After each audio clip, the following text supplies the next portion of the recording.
I'm back. Do you still want me?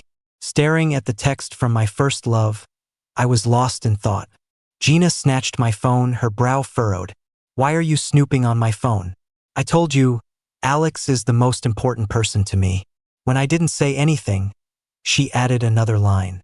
Of course, I'm not going to divorce you. A nerve twitched in my forehead. She seemed to have misunderstood. You're holding my phone.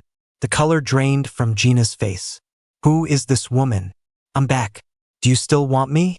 There was no other information, but I had a pretty good idea who was on the other end. Just thinking of her face sent me down a rabbit hole of memories. I didn't even notice Gina walk up behind me. She snatched my phone, her brow furrowed. Leo, since when did you make a habit of spying on other people's phones? I saw a flicker of disgust in her eyes. Before, she'd been indifferent to me, at best apathetic. She'd never been so openly emotional. I told you, Alex is the most important person to me. I narrowed my eyes. Had she really told me willingly? Or was it because I'd accidentally overheard one of their phone calls? She only confessed after she couldn't hide it anymore. After we were married. No, that wasn't a confession. It was an announcement. When I remained silent, she added another line. Of course, I'm not going to divorce you. My brow twitched. She had this completely backward. I couldn't resist reminding her. You're holding my phone. Gina swiped up. It was the only text. This definitely wasn't her phone. Gina's expression turned ugly. Who is this woman? I knew that the more I tried to hide it, the more suspicious Gina would get. So I explained bluntly. Probably my ex. Gina's hand tightened around the phone, and I had to remind her again before she gave it back. I couldn't blame her for the mix-up. Our phones were identical. Even the text was exactly the same, word for word. Her Alex had sent her the exact same message back then. I'm back. Do you still want me? What a coincidence. The only difference was the date, printed in a tiny line of text that was easy to miss. Gina had been in a hurry to leave, but suddenly she wasn't going anywhere. She sat down on the sofa and began to interrogate me, trying to sound casual. She's your ex? Even though I'd already answered, I nodded. My ex. Actually, she was my first love. My childhood sweetheart. The girl I was promised to as a kid. How long did you two date? A little over a year. If you only count from the first kiss, then yeah, we only dated for a little over a year. When did you break up? 2019. The year before Gina and I got married.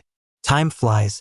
In the blink of an eye, Gina and I had been married for almost 5 years.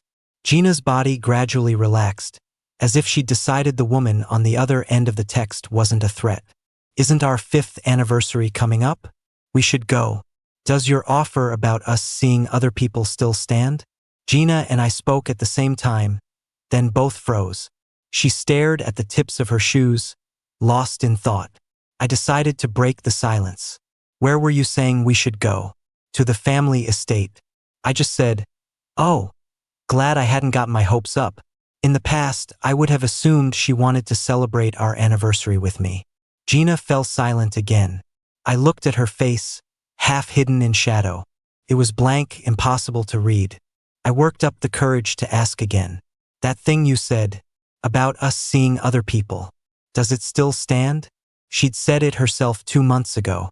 She must have been tired of me questioning her, because she'd snapped, can you stop watching my every move? If it's that bad, we can just do our own thing. Go find someone else. At the time, the words had been so painful I could barely breathe. But now I was almost grateful she'd said them. Funny how things change. Life spares no one, but if you learn to go with the flow, it can bring you some unexpected surprises. Gina let out an unreadable laugh. Yes, of course it does. She stood up and strode toward the door. Her hand froze just before it touched the doorknob. She didn't turn around, but her voice carried clearly. I may have said we can see other people, but you are still my husband. Don't be too obvious about it. Okay, I replied calmly. I just use her as my benchmark. Anyway, I definitely wouldn't be like her, setting off fireworks all over the city or getting into a brawl at a banquet. Gina turned back to look at me. You'd better make it clear to her up front that you're married. Otherwise, a scandal would be bad for both of our families. I nodded. She had a point. I'll tell her. I looked at Gina, who still showed no sign of leaving. Is there anything else you need to instruct me on? Her fingers tapped unconsciously against her pant leg. What's her name? I don't mean anything by it. I'm just worried you'll get taken for a ride. I cut her off. Vivian. The CEO of Vivian Tech? Mrs. Vance's daughter? I believe so. I didn't know if she was the CEO of Vivian Tech. But her mom was definitely Mrs. Vance. This time, Gina didn't linger. She walked out without a backward glance. Gina sat in her car, feeling agitated. But she couldn't put her finger on what was bothering her. Thinking of Vivian, she felt a sense of relief. She knew of her, had met her once or twice. Vivian was Gina's equal in every way. Family money, looks, and she'd founded Vivian Tech all on her own. Beyond her capabilities, she was a woman of pride and principle. She must have sent that text simply because she didn't know Leo was married. A woman like that wouldn't do something so shameless for a guy like Leo. Besides, Leo didn't have that kind of charm. Her phone rang. It was Alex. She had promised to take him to a new restaurant that had just opened today. She let it ring 3 times before answering. Something came up. I'll take you next time. Though Alex was a little disappointed, he was sensible enough to tell her to take care of her business first. See? This was the kind of man she liked. She liked men like Alex, attentive, gentle, and obedient. Not sharp, rational men like Leo who always had to poke holes in everything. After thinking about it for a long time, I decided to text Vivian back. Is this you, Vivian? It is. A long time passed before she replied. So long I almost thought she wasn't going to. After all, our breakup had been ugly. So ugly she saw it as a betrayal. She left the country right after and hadn't been back once in all these years. I once thought we'd never have any contact again for the rest of our lives. That she'd want nothing to do with me until the day we died. It took me a year after she left to slowly move on. Then I married Gina. At first, I was addicted to the feeling of being with her. She had a charisma that focused all my attention on her, making me forget my troubles. I thought I might actually fall in love with her. But in the 4th year of our marriage, her old flame came back. That man, Alex, he came back. It was a cliched, dramatic story. He'd been forced to leave back then by Gina's family. After he tearfully told Gina everything, all her principles went out the window. When I found out about her and Alex, she told me firmly and unequivocally that Alex was the most important person to her. If he hadn't left, I never would have had the chance to marry her. One frightened look from Alex and Gina would turn into a spear, the tip aimed right at my throat, ready to deal a fatal blow at any moment. It was as if our 3 happy years together had never existed. But we both tacitly avoided the topic of divorce. We've been married for 5 years, but the Kents and the Shaws have been in business together for 6.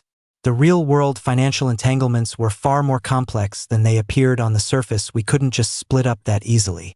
But an open relationship was fine. For people in our circle, this sort of thing was nothing new. It wasn't enough to jeopardize the money. I still felt a little anxious. I had changed so much over the years. I wondered what Vivian was like now. I'm married. I struggled to type out those 2 simple words. Agony makes time stretch on. I don't know how long passed before a question mark appeared from her. I bit my lip, torn. Finally, I just screenshotted our text exchange and sent it to her. What is this supposed to mean? The more anxious I got, the harder it was to bear. My fingers tapped repeatedly on the keyboard as I tried to choose my words carefully. I'm married, but it's not the kind of relationship you think. Before I could finish typing, she sent a picture, too. Her picture showed an empty screen. The message, "I'm back. Do you still want me?" was gone. I realized there might have been a misunderstanding and tried to delete what I'd typed. But my eyes failed me, my vision blurring. In my panic, I sent the message. I rubbed my eyes hard and quickly tried to unsend it. A few seconds later, a new message arrived. We were playing Truth or Dare this afternoon. Jax probably grabbed my phone and sent that. He deleted it right after, so I had no idea. I'm sorry if it caused you any trouble. More than disappointment, I felt shame. How arrogant was I to think she'd actually come back for me, that she would want a man who had hurt her and was still married. Just because I had lost my principles didn't mean everyone else had. How could I be like this? I sent her a mortified apology. Sorry, my mistake. Vivian didn't reply. I couldn't stand being in that empty house that didn't feel like a home. I went to my usual private club and started drinking one glass after another. In a drunken haze, I thought I saw someone familiar. She was walking toward me. She looked like Vivian, but not quite. At least, the old Vivian would never have looked at me with such a cold expression. I slowly closed my eyes. When I woke up, I was in an unfamiliar place. I sat up, massaging my temples. I looked up and my eyes met Vivian's. She was sitting on the balcony. She was wearing only a loose white shirt, her long hair casually tied up, revealing a slender, pale neck. Her sleeves were rolled up, showing a length of snowy white forearm and a long scar. 5 years had passed, but her features hadn't changed. Time had only enhanced her aura even with her brilliance toned down. It was impossible not to be drawn to her. You can tell if someone's life is going well just by looking at them. Vivian must have had a good 5 years. Vivian was the first to look away. Only then did I realize I'd been staring at her for an impolitely long time. I went into the bathroom and quickly freshened up. When I came out, Vivian had her back to me, looking at the scenery below. Vivian, thanks for not leaving me behind last night. I remembered a little of what happened. I'd gotten drunk and stubbornly refused to leave her side. She'd had no choice but to bring me back with her. She turned around. Don't mention it. I'd do the same for a stranger. I got her meaning. Don't get the wrong idea. I gave a sheepish smile. Well, I'll get going then. I won't bother you anymore. I'd only taken a few steps before she called me back. You can settle up for last night's tab. Right, the bar tab. She'd paid for it. I pulled out my phone to pay her, but she just held it out for me to add her as a contact. I don't make a habit of accepting money from people I don't know. Vivian accepted my friend request without a change in expression. Did she used to have that rule? I couldn't help but wonder. But then again, it's normal for things to change in 5 years. So, how much do I owe you? $5,280. My fingers paused. That number didn't seem right. Before I could say anything, Vivian guessed what I was thinking. That includes the dress. Her reminder jogged another memory from last night. I think I threw up on her. Our first meeting in 5 years, and I pull a stunt like that. It was mortifying. I never wanted to see her again. I rounded up and sent her $6,000, then bolted out of there. Exhausted in body and soul, I got home, took another shower, and collapsed into bed. I was half asleep when I heard the door open. It was Gina. Only she would come into my room while I was sleeping. As I listened to her footsteps, I became more alert. She stopped by my bed, and I could feel her eyes on me. I tried my best to keep my breathing steady. Everything seemed to happen in slow motion. I could hear her every move. She picked up my phone from the nightstand. I'd never changed the passcode, so she unlocked it easily. She tapped around for a moment before stopping on a certain page, as if she'd found what she was looking for. I didn't have any secrets, so I had no idea why she was suddenly looking through my phone. After a moment of silence, she let out a quiet laugh. Just as I thought. Who does he think Vivian is? Person needs to know their place. Gina turned off the phone, put it back where she found it, and left the room. Only after I heard the door click shut did I dare to turn over. I pulled the corner of the blanket and curled up. I knew what she had been looking at. My chat history with Vivian. Person needs to know their place. I repeated the words over and over in my head. I didn't know how to describe what I was feeling. It was like the most secret corner of my heart had been ripped open for all to see. I suddenly realized I was a little prouder than I'd thought. Gina's mockery cut deep. Before I knew it, my eyes were red. I buried my face deep in the pillow. Suddenly, my phone buzzed with a few notifications. I ignored it. The phone went quiet for a moment. Then it started ringing. I didn't answer, but it just kept ringing. Annoyed, I grabbed my phone. It was Vivian. I wiped the moisture from my eyes, composed myself, and waited a moment before answering. I asked her what was up. Vivian dodged the question. What's wrong with your voice? Elite instinctively. Nothing, just a bit of a cold. What's up? The other end was silent for a long moment. You left something here. Come and get it. Tonight. She hung up and sent me an address, not even giving me a chance to refuse. Vivian hadn't done anything wrong. She just wasn't unconditionally tolerant and good to me like she used to be. I was the one who needed to get my head straight. I got myself ready, and before I reached the destination, I practiced my smile in the mirror. We were childhood friends, after all. We knew each other inside and out. Insisting on acting like strangers would just make it seem like we had something to hide. I also brought a gift for her. Inside the box was a set of white jade Go pieces. Vivian didn't have many hobbies, but playing Go was one of them, and it was something she'd wanted even before she went abroad. I didn't miss the flash of delight in Vivian's eyes. I knew she'd like it. You got this for me? I nodded and gave her a warm smile. Vivian rolled one of the stones between her long, slender fingers. The white jade suited her perfectly. Vivian, what was it you said I left behind? Vivian opened her phone right in front of me. She sent back the extra money I'd transferred her. 720. I was confused. If it was just a transfer, why make me come all the way over here? Vivian took a sip of water. I prefer to handle transactions in person. $720. Honestly, in the time I'd wasted coming here, she could have earned that 100 times over. Still, I nodded, pretending to understand. Just as I was about to leave, Vivian finally got to the point. The money's paid back, but you still owe me a favor. I nodded, accepting it. Be my date to a gala. I froze, then cleared my throat. Every person who matters in this city knows I'm Gina Shaw's husband. Vivian didn't seem to think it was a problem. And every person who matters in this city should also know you're my childhood sweetheart. She was right. If we were open about it, I guess it wouldn't be a big deal. We didn't speak the whole way there. Just as we got out of the car, Vivian suddenly stopped. She motioned for me to take her arm.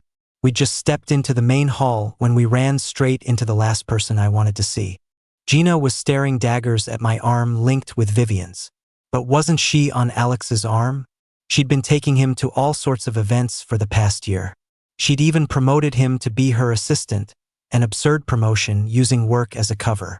So why did her face turn so sour when it was my turn? She almost lost all her composure in public. I didn't release Vivian's arm. Instead, I gave it a defiant little squeeze right in front of her. Vivian's arm was quite slender. Gina was still blocking our path. Miss Shaw, what's the meaning of this? Vivian asked.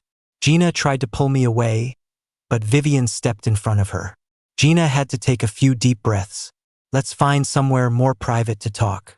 Otherwise, we're the only ones who will be embarrassed. I glanced at the people around us. Anyone who wasn't an idiot could see what was going on with Gina and Alex. But she was a woman, the powerful Miss Shaw. She could do it and no one would care. I couldn't put it on display. I sighed and tried to explain. Vivian and I are childhood friends. Most people at this gala know that. No one will get the wrong idea. Gina snorted. Some childhood friends. I ignored her passive-aggressive tone and started to lead Vivian in another direction. Gina blocked me again. It was clear she wasn't going to let this go easily. Fine. I might as well get it over with. Outside. I walked out first and Gina followed. Alex, who never let go of Gina's arm, naturally followed along. The moment he saw me, he shot me a smug, provocative look. He deliberately pressed himself closer to Gina's arm. I was done caring about his petty little games. I just saw him as a joke now. Gina suddenly stopped, staring at Vivian in shock. Why are you following us? Well, isn't he coming along? Vivian and I said in unison, our sarcastic tones identical. Gina was speechless. Though her face was etched with annoyance, she didn't say anything more. When you want to stand on the moral high ground and judge others, you should probably check yourself first. The world doesn't hand out double standards that easily. As soon as we found an empty, secluded spot, Gina started her interrogation. What is your relationship with her? Isn't she your ex-girlfriend? I gave her a look like she was an idiot. Can't she be an ex-girlfriend and a childhood friend? All she had to do was ask anyone we knew to find out we grew up together. She was the one who never paid any attention to me, yet she was looking at me now with such a betrayed expression. Vivian, enjoying the show, decided to stir the pot. I was also his first love, and his fiancée. We had an arranged engagement. At that moment, Gina forgot all her manners. She lunged forward and grabbed Vivian by the collar. So what? I'm the one who married him. Vivian didn't back down an inch. If I hadn't left, you never would have had a chance. Now that I'm back, you don't have one anymore. He's married. He's my husband. Have you no shame? Vivian's lips curled into a smile. The one who isn't loved is the… Gina completely lost it. She raised her hand to slap Vivian, but Vivian caught her by the wrist. Vivian, far from angry, just laughed. Let's just say I let you have that one. Her words were like pouring gasoline on a fire. The two women stood there, locked in a standoff, glaring at each other. Alex tried to step in and break it up, but he was too weak to make a difference. He almost got hit by mistake. Seeing me standing off to the side watching the drama, he stormed over to me. You're enjoying this, aren't you? Watching two women fight over you? Actually, I wasn't. I couldn't figure Vivian out at all right now. But I knew Gina. This was just her possessiveness acting up, feeling like someone was trying to take her property. Still, what was the harm in winding him up a bit? He'd provoked me so many times. It was my turn to return the favor. I smirked. When you tried to pull them apart just now, it was Gina who shoved you away. I'm not just her legal husband. It looks like I have a place in her heart, too. Alex's face twisted in anger. I knew I'd hit a nerve. Gina and I had been husband and wife for 5 years. It was impossible for there to be no feelings at all. For him, that tiny bit of affection was a thorn in his side, torturing him constantly. A look of desperation flashed in Alex's eyes. My gut told me he was about to pull something. Sure enough, the next second he jumped into the lake. My body moved faster than my brain, and I jumped in right after him. He was surprised to see me jump in, too. Then he whispered in my ear, "Want to see who Gina chooses? But you're guaranteed to lose." With that, he used the momentum of his struggling to swim away, separating from me. My body grew heavier and heavier. I could swim, but my suit was waterlogged, and it felt like I had iron weights tied to me. On the shore, the two women finally realized something was wrong. Vivian panicked instantly. "Leo!" I pushed my head above the water and tried to call back to her. "I'm here." Once Vivian spotted me, she immediately dove into the water. Gina followed right behind her. Only after she saw I'd been pulled out did she seem to come to her senses and turn to swim toward Alex. My suit jacket was so heavy that Vivian had to help me take it off in the water to save me. She helped me over to a tree, then ran off. "Wait here for a minute. I'll go get you some clothes." I was too embarrassed to look up and just mumbled a quiet okay. Gina also dragged Alex ashore. Alex had been in the water a bit longer and had swallowed several mouthfuls. The moment he opened his eyes, he clung to Gina's arm and sobbed. "Gina, he pushed me. Leo pushed me." I snorted. It was his only move. I hugged my knees and yelled, "No, I didn't. He pushed me. He wanted to see who you'd really choose." Alex shook his head frantically. "I didn't." Gina looked insane. She glared down at me, her eyes murderous. "If anything happens to Alex, I will make you pay." I was speechless. "Are you just going to stand there?" He just swallowed a lungful of water. "Are you waiting for him to get pneumonia before you take him to a hospital?" Only then did Gina leave with Alex, brushing past Vivian, who was returning with a blanket. I was already shivering and sneezing uncontrollably. I took the towel Vivian brought and dried myself off. She turned her back to me and looked at the moon. I tossed her a dry towel. "You should dry off too." She'd been in such a hurry that she hadn't even dealt with her own wet clothes. Vivian only wiped her face and then stopped moving. I poked her in the back. "I'm good." When Vivian turned around, she saw me completely wrapped in the blanket, with a towel on my head. She couldn't help but burst out laughing. Annoyed, I gently tapped her with my foot. Vivian sank to her knees, looking up at me. "Leo, I'm so cold." I immediately stood up. Then let's go, quickly. I was halfway up when she pulled me back down and leaned against me. Can I just hold you for a minute? The blanket was thick and wouldn't get soaked through right away, so I let her lean on me for warmth. Leo, divorce her.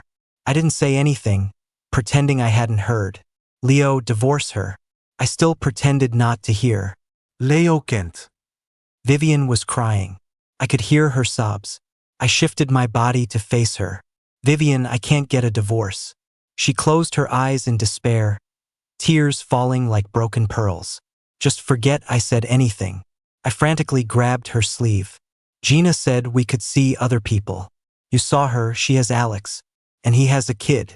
Gina and I just have a marriage of convenience. I don't love her. I only love you.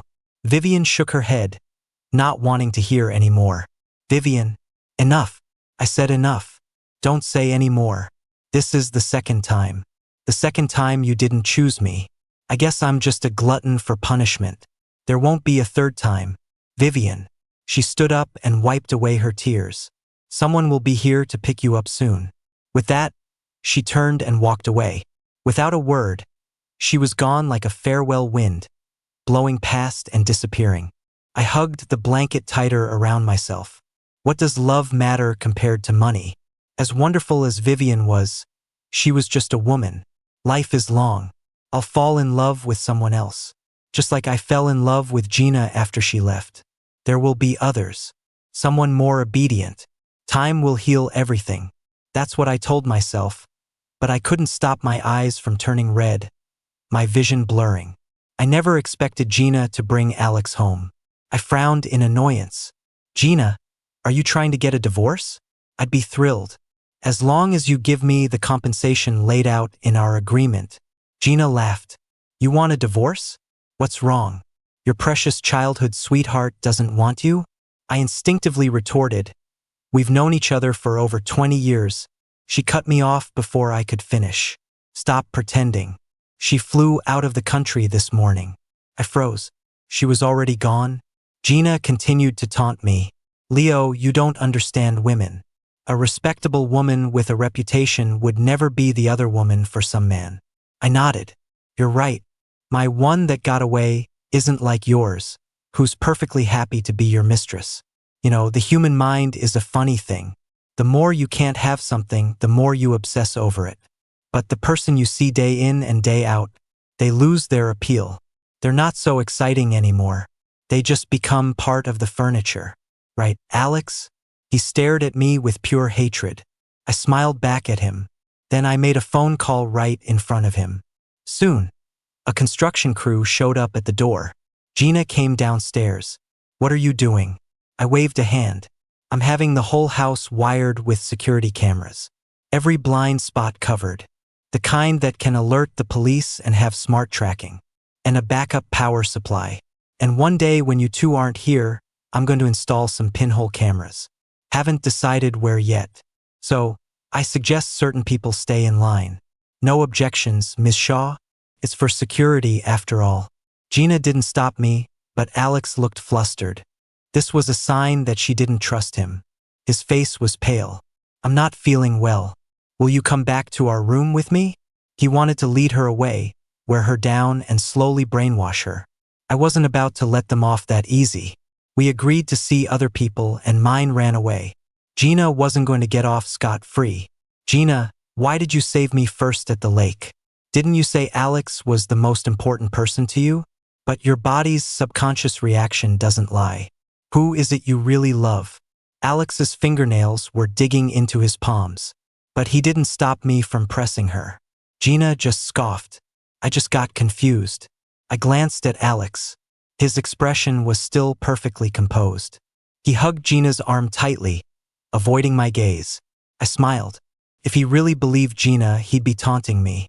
As for Gina, who she loves more doesn't matter to me anymore. I'm not going to feel smug just because she might care more about me. I've had a lot of time to think. Gina will never love just one person. Between me and Alex, whoever brings her more novelty, whoever can stir her pity, that's who she'll love more. To put it bluntly, the only person Gina has ever loved is herself. Lying in bed, I sent a message to Vivian. Are you already gone? The red exclamation mark on the screen was glaring. I sighed. Knowing her personality, she had probably deleted and blocked me everywhere else too. I opened my texts and read them over and over. Jax? He was like a brother to Vivian. I'd met him a few times. I found a mutual acquaintance and got his contact info. The moment I added him, a message popped up. Hey man. You know who I am? Of course I know who you are. Dude, do you know where Viv is? I need to find her for something. I glanced at the time. Vivian was probably still on the plane. She's busy right now. Let me ask you something first. Ask away, man. I'll tell you everything I know. I sent him the screenshot of the text message. Did you send this? Holy crap. She actually said that? What a phony. She typed it out herself. Typed it, deleted it, typed it again. I couldn't stand watching anymore, so I just grabbed her phone and sent it. And she had the nerve to say she didn't know. I played along, cursing her out a bit with him. I thought she was being fake. That's why I came to you. Dude, don't be mad. You know how Viv is. She'll never be able to let go of her pride. But she really misses you. For these past 5 years, she hasn't had a single shady character around her. Every day, she wakes up thinking about how to make money and come back. But once the company was finally on track, she started hesitating. Jax was a chatterbox. With a little prodding, he spilled everything. Thanks for telling me all this. Seriously. Jax sent back 2 blushing emojis. Heh, this poor idiot was actually happy about it. He was going to get an earful from Vivian when her plane landed. I dragged my tired body downstairs. Gina was sitting by the French windows with Alex beside her. Let's talk about the divorce, Gina. You too, Alex. The two of them sat down across from me. Gina closed her book, her gaze sharp. Leo, whoever asks for the divorce walks away with nothing. Are you sure about this? I told them not to rush. Let's listen to this recording first. Gina, split the marital assets 50-50. I'm not trying to screw you over, so don't make this difficult. Gina agreed. We arranged to go to the courthouse the following week to finalize the paperwork. On the appointed day, Gina wore the same outfit she'd worn when we first met. I had put it away after we got married. I had joked that we should wear it for our divorce too, for a sense of closure. With all the prenups in place, neither of us ever thought we'd actually get divorced. I never thought the joke would come true. After the paperwork was done, Gina offered to give me a ride. When I opened the car door, there was a painting inside. It was one I had given her. What's this? You're giving it back? Yeah. After all, it's not a painting of me. I looked up, not understanding what she meant. I never realized I look so much like Vivian from this angle. What does Vivian have to do with this? Right here by the eye. My beauty mark is missing. You painted Vivian. I almost wanted to laugh. I hadn't finished the painting at the time. I was waiting for a special pigment. But there was a problem with the pigment shipment, and it never arrived, so I gave her the painting before her birthday. Later, I touched it up with a different special paint that was only visible at night. In the daytime, it was like it was never there. It seems she never once looked at the painting at night. Good thing I was past being disappointed in her. I shook my head, feigning regret. I can't believe you found out. Gina grabbed my arm. So you never loved me? Was I just her replacement all along? Even if I said no now, she probably wouldn't believe me. I pulled my arm away. There's no point in talking about this now. Let's just have a clean break. I ran. The day I got the divorce certificate, I just ran. If I didn't, I was afraid my parents would tear me apart. But I was just so tired. I figured it out. My parents and I are different. I love money. I love having enough money to live comfortably. The divorce settlement was enough for me to live well for the rest of my life. But my parents are different. They want a never-ending stream of money. We want different things. Sooner or later, we were bound to clash. I'd already brought them enough profit with my marriage. From now on, I wanted to be free. I'm divorced. Do you still want me? Where are you? Downstairs, in front of your company. Vivian ran down. Through the glass, I saw her take a moment to catch her breath and fix her hair. Then she walked toward me with a calm and composed air. How could she be such a poser? Vivian looked up at me, 1,000 unspoken words in her eyes. Just as I thought she was about to utter some earth-shattering declaration of love, she spoke. "Let me see the divorce certificate." My mouth twitched.